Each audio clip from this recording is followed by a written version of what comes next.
20 €, c'est le prix demandé à chaque participant des 20 km de Bruxelles. Des frais d'inscription qui ne comprennent pas le coût de la STIB.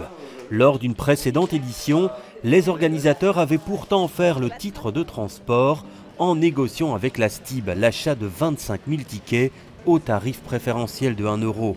Mais ils ne peuvent réitérer l'opération. Avec 37 000 participants, ça ferait 37 000 € qu'il faudrait payer à la STIB pour acheter des billets. Financièrement, c'est tout à fait impensable, d'autant que d'autres frais sont tenus à malheureusement être obligatoires. C'est le nettoyage, c'est des secours, tout ça a terriblement augmenté et financièrement, nous ne sommes plus à même de faire ce type de cadeau. L'année passée, la gratuité n'était déjà plus de mise et certains coureurs l'ont appris à leurs dépens.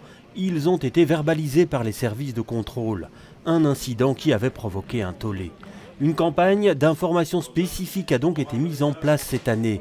Mais les organisateurs ne s'en cachent pas. Ils regrettent que la STIB n'offre pas des billets aux participants.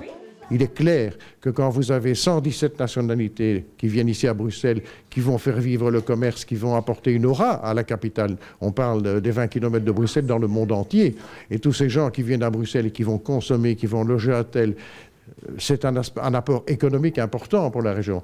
Il est dommage qu'ils ne soient pas mieux accueillis et que, bien sûr, on ne peut pas leur offrir ce type de cadeau. Ça, je trouve un peu regrettable. Mais la STIB ne partage pas du tout cet avis. Elle souligne qu'elle prend déjà en charge le coût du renfort des lignes et de l'encadrement et que d'autres événements qui participent pourtant eux aussi au rayonnement de la région ne bénéficient pas de la gratuité. Il n'y a donc aucune raison que les 20 km obtiennent un traitement de faveur.